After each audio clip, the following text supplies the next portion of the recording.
नमस्कार, आयुष मंत्र में आपका स्वागत है। आज का क्लास है जैसा कि सोरियोसिस। लास्ट क्लास में हमने स्किन की एक डिसीज पढ़ी थी और अब अगला जो टॉपिक है दैट इज सोरियोसिस। समाज में बहुत अच्छे तरीके से देखने को मिलता है, तमाम लोगों को है। ऑटो इम्यून की बीमारी भी हो सकती है ये, और चूंकि आजकल ऑटो इम्यून काफ़ी हद तक बढ़ रहा है तो ये प्रॉब्लम ज़्यादातर आपको देखने को मिलती है। वैसे रोगी प्रायः इसको छिपाते हैं और दिखाते नहीं, और ना दिखाने के चक्कर में इसका इलाज भी नहीं करते और ये दिन प्रतिदिन बढ़ता रहता है। सामान्य भाषा में इसे हम क्या कहते हैं? अपरस कहते हैं। ये एक प्रकार का असंक्रामक दीर्घकालिक त्वचा विकार है। इसको दीर्घकालीन इसलिए कहा गया कि बड़ा लंबे समय तक चलता है, कभी कभी टिल डेथ, जब तक मरीज जीवित है तब तक चलता है यदि ये चिकित्सा नहीं किया गया तो। एक परिवार से दूसरे परिवार, मतलब आपसे आपके बच्चे, उनसे बच्चे, या आपके फादर से आपको मिला है, तो ये पीढ़ी दर पीढ़ी चलने वाला एक रोग है। और ये रोग प्रायः सर्दियों में ही शुरू होता है और ये प्रायः उन्हीं लोगों को होता है जो बहुत ज़्यादा परेशानियों से घिरे हुए हैं, अर्थात मेंटल स्ट्रेस। मैंने स्ट्रेस पे भी एक वीडियो बनाया था कि स्ट्रेस खुद एक बीमारी नहीं है, ये तमाम बीमारियों को ले आके पैदा करती है। तो उसमें से एक सोरियोसिस भी है। छाल रोग कहते हैं इसको। छाल रोग प्रायः बहुत ही मंद स्थिति से, बहुत स्लोली चलता है। ये जैसे स्लोली चलता है वैसे ही स्लोली इसका ट्रीटमेंट भी होता है। आप ट्रीटमेंट करोगे तो बहुत स्लोली जाएगा वो। इसके कारण त्वचा पे लाल कलर के चकत्ते, ये आप देख रहे हैं ना, इस तरह के चकत्ते आ जाते हैं और उसके साइड में वाइटिश तरीके का कुछ आपको नजर आएगा। बड़ा बीभत्स होता है, देखने में बड़ा खराब लगता है। और यदि ये विकार आपके शरीर में कहीं नजर आ गया तो ये समझिए कि कई वर्षों तक ये आपके साथ चलने वाला है, और ये स्त्री पुरुषों दोनों में सामान्य रूप से होता है।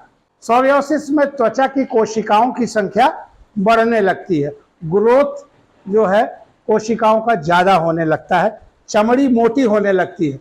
हमारी स्किन देखिए बहुत नॉमिनल है ना। सोरियोसिस की स्किन अगर आप पकड़ोगे तो बहुत हार्ड होगी वो, तो आपको लगेगा कि मखमली टाइप की थोड़ी मोटी हो चुकी है वो, और उसी के साथ साथ उस पर पपड़ियाँ जमना शुरू हो जाती हैं। इस तरह से पपड़ियाँ जमती हैं और जितना आप खुरुच के पपड़ियाँ निकालोगे उतना घाव बढ़ेगा और सोरियोसिस उतनी बढ़ती चली जाएगी। और व्यक्तियों को ज़्यादातर हाथ, पैर, पीछे के साइड या इस तरीके में शरीर के किसी भी अंग में ये हो सकता है। आज तक इसकी असली वजह क्या है ये वैज्ञानिक नहीं बता पाए।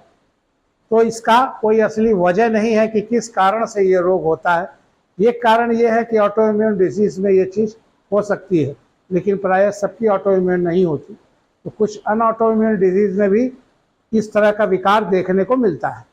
और इस रोग का विस्तार पूरे दुनिया में है, किसी स्पेसिफिक जगह नहीं है। आप अमेरिका चले जाओगे वहाँ भी मिल जाएगा, इंग्लैंड में भी मिल जाएगा, अफ्रीकन कंट्रीज़ में थोड़ा कम है लेकिन फिर भी देखने को मिलेगा, इंडिया में मिलेगा, ऑस्ट्रेलिया में मिलेगा। तो ग्लोबली ये डिसीज हर जगह। वैसे ट्रीटमेंट के दौरान कुछ रोगी ये बताते हैं कि धूप और मौसम के हिसाब से इसमें उनको कुछ आराम मिलता है।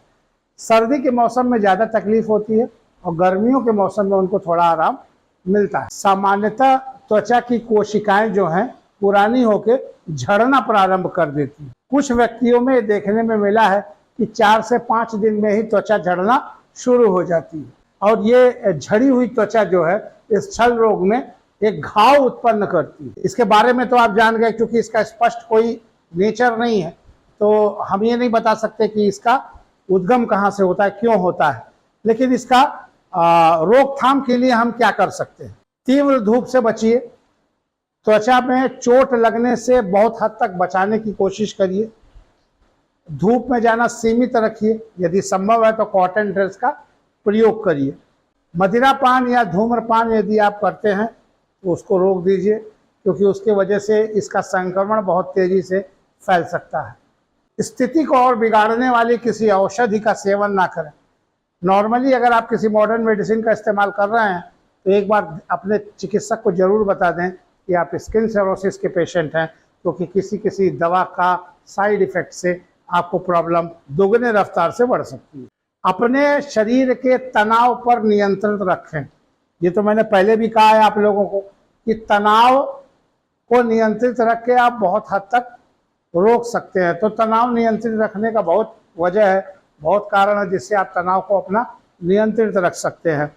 तो उन सारी चीज़ों का उपयोग करिए और तनाव को नियंत्रित रखिए। त्वचा का पानी से जो संबंध होता है उसको थोड़ा सा रिस्ट्रिक्ट रखिए, बहुत ज़्यादा पानी में ना जाइए, क्योंकि उससे त्वचा में अल्सर होने की संभावना होती है।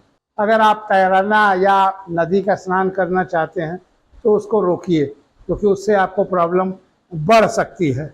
अगर आप फुव्वारा स्नान कर रहे हैं तो भी आप थोड़ा सा उसको कम समय तक करिए। सबसे बड़ी बात है, अगर पपड़ी जम रही है तो उसको खरोचिए मत, खरोचने से आपको प्रॉब्लम क्रिएट हो सकती है। और ऐसे ढीले ढाले वस्त्र का प्रयोग करिए कि वो वस्त्र उस पर रगड़ ना खाए, और कोशिश करिए कि वो कॉटन का वस्त्र हो।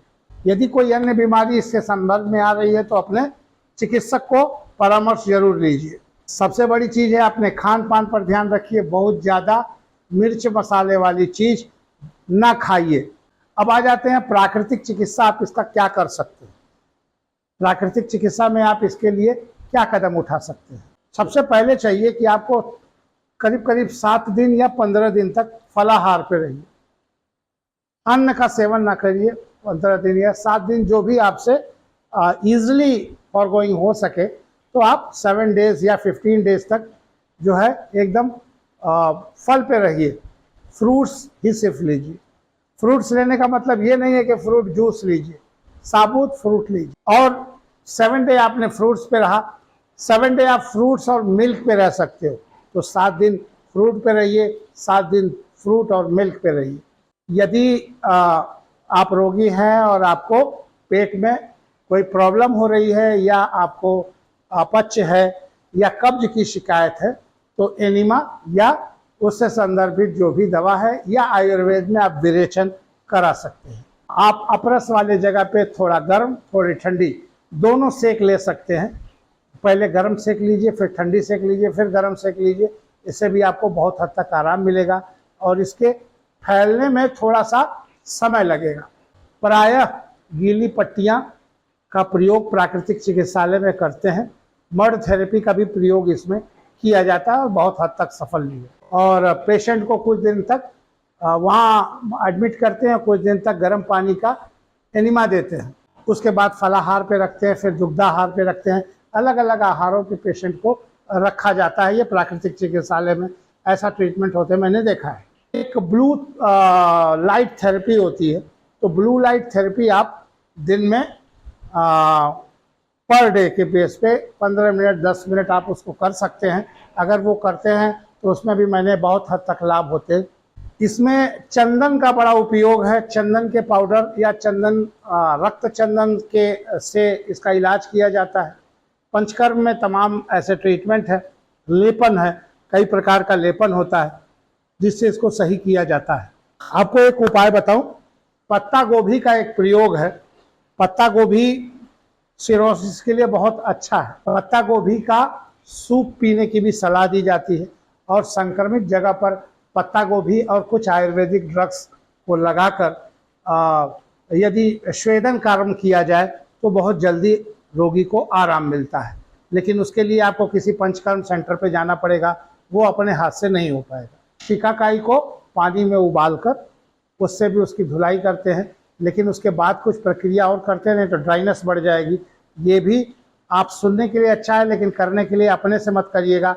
ये भी किसी कुशल चिकित्सक के जो पंचकर्म का ज्ञाता हो, वहाँ पंचकर्म के सेंटर से आप इसको कर सकते हैं। सबसे बड़ी बात है, इसको सही तरीके से अंजाम देने के लिए और जो चिकित्सा आपकी चल रही है वो चिकित्सा समुचित और सही तरीके से चले, इसके लिए ज़रूरी है कि आपको अपनी जीवन शैली में बहुत बदलाव करना पड़े और कम से कम 5 से 6 लीटर पानी प्रतिदिन पीने की शुरुआती आदत डालें, जिससे विजातीय जो तमाम इस तरह के अपशिष्ट हैं आपके शरीर में जो एकत्र हैं, वो मूत्र मार्ग से, पसीने के मार्ग से निकलना शुरू हो जाए। एक संक्षिप्त में आपने जाना सोरियासिस के बारे में। और यदि इसके बारे में डीपली अगर जानना, क्योंकि हमारा जो यहाँ ध्येय है वो यही है कि परीक्षा में जो प्रश्न आता है उसका उत्तर आप लिख सकें। अगर टिप्पणी आ रही है तो इतना टिप्पणी आप लिख देंगे तो कम से कम आपको 95% मार्क अपने नंबर के, यदि 5 नंबर का नंबर है तो 4.5 पौने 5 नंबर आपको मिल जाएगा। तो मेरा ध्येय यही है। और अगर डीपली आप कोई चीज़ जानना चाहते हैं तो आप मैसेज करेंगे तो उसकी जानकारी जरूर दी जाएगी। नमस्कार।